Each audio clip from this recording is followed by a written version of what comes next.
नमस्कार. आज आपण बघणार आहोत व्याख्या midwifery first year ANM second year midwifery व्याख्या. त्यामध्ये फर्स्ट आपण बघणार आहोत एक्टोपिक प्रेग्नेन्सी म्हणजेच अस्थायी गर्भधारणा. डेफिनेशन बघूया. ज्यावेळेस फलित बीज फर्टिलाइज्ड ओव्ह्यूम, फलित बीजालाच इंग्लिशमध्ये फर्टिलाइज्ड ओव्ह्यूम म्हणतात, गर्भाशयाच्या पोकळी बाहेर रुजण्याऐवजी इम्प्लांटेशन कुठे होते त्याचे इतर कुठेही रुजते त्यास आपण एक्टोपिक प्रेग्नेन्सी असे म्हणतो. म्हणजे ज्यावेळेस ते फलित बीज असतं ते फर्टिलायझेशन झाल्यानंतर ते गर्भाशयाच्या बरोबर पोकळीमध्ये न रुजता दुसरीकडे रुजतं. इम्प्लांट होण्याऐवजी दुसरीकडे कुठेतरीच इम्प्लांट होतं, त्यालाच आपण एक्टोपिक प्रेग्नेन्सी असे म्हणतो. जर त्याचे इम्प्लांटेशन ट्यूबमध्ये झाले असेल, फॉलोपियन ट्यूब असते आपल्या युटेरसची, त्याच्यामध्ये जर झाले असेल तर मग त्याला ट्यूबल प्रेग्नेन्सी असे म्हणतात. नंतर अबडॉमेनमध्ये एखाद्या वेळेस अबडॉमेनमध्ये राहू शकते, एखाद्या वेळेस त्याचे टाईप्स लिहायचे. फक्त डेफिनेशन लिहून चालणार नाही आहे. मार्क्स फक्त एकच मार्क भेटेल. त्याचे प्रकार, त्याचे अजून आपण काय उदाहरण देऊ शकतो एखादं तरी पण मग तेव्हा 2 मार्क भेटेल. सेकंड बघू. एपीएच म्हणजे प्रसूतीपूर्व रक्तस्राव. जेव्हा डेफिनेशन बघू.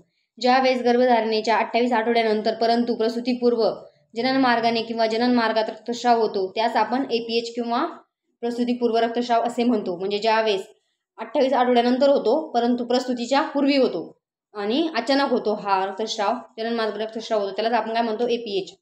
त्याच्यानंतर एपीएचमध्ये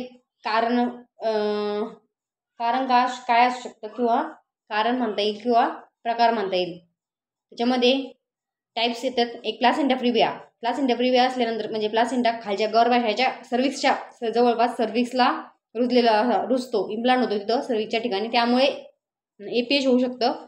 तर अब्रप्शो प्लासेंटा ते असेल, या 2 कंडिशनमध्ये एपीएच होण्याचे चान्सेस जास्त असतात. थर्ड नंबर गर्भपात. गरोदरपणाच्या 22 आठवड्याच्या आत जेव्हा गर्भोदक नाळ प्लासेंटा मेम्ब्रेन जननमार्गाने बाहेर येतात त्यास आपण गर्भपात असे म्हणतो. आता गर्भपातामध्ये पण प्रकार आहे, ते प्रकार लिहायचे.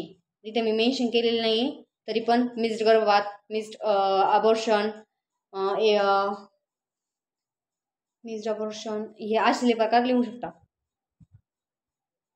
पुढं आपण टिपामध्ये अबॉर्शनचे व्यवस्थित अबॉर्शन बघू. नंतर 4th नंबर मृतजन्म.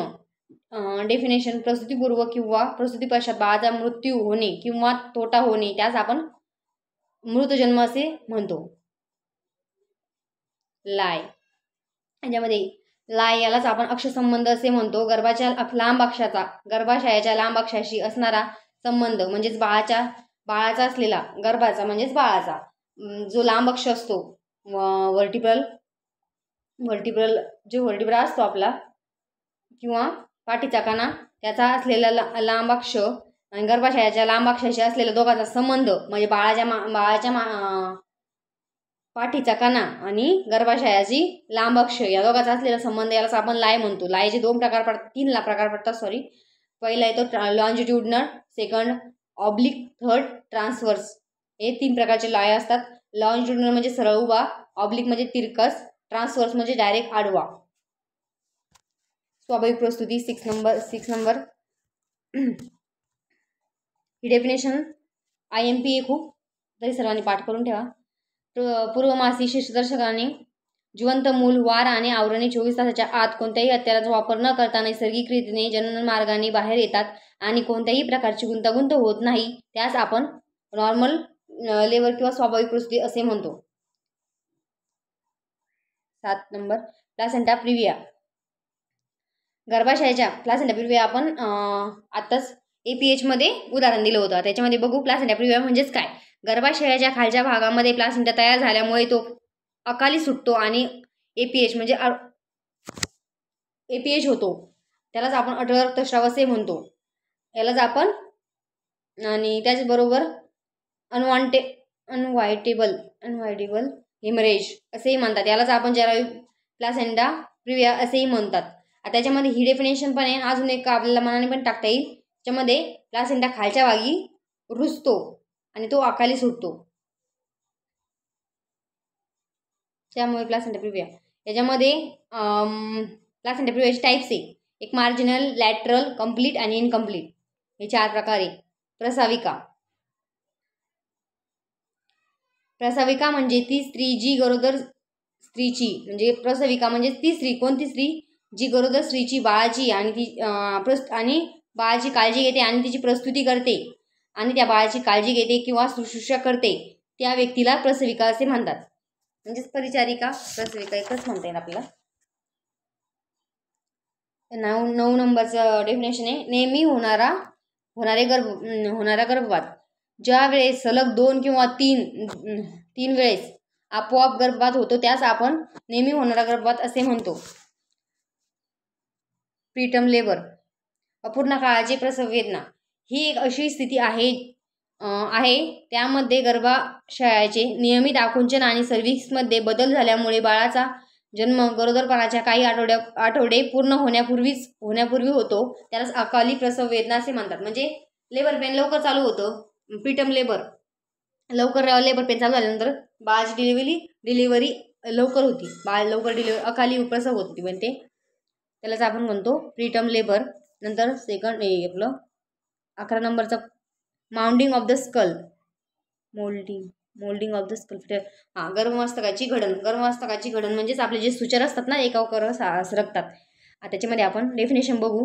गर्भमस्तक जनन मार्गातून बाहेर येताना त्याच्या आकारमानात व आकारात शेप अँड साईजमध्ये जो स्वाभाविक बदल होतो त्यालाच आपण मोल्डिंग ऑफ द स्कल असे म्हणतो. गर्भमस्तकाची घडण असे म्हणता येतो. म्हणजे ज्याचे सुचर असतात, आपल्या frontal suture, कॉरोनर suture, temporal suture, ज्या आपल्या सुचर असतात त्या सुचर एकमेकावर सरकतात.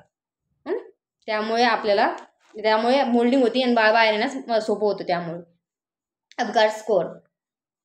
अपघात स्कोअरमध्ये आपण डेफिनेशन बघू.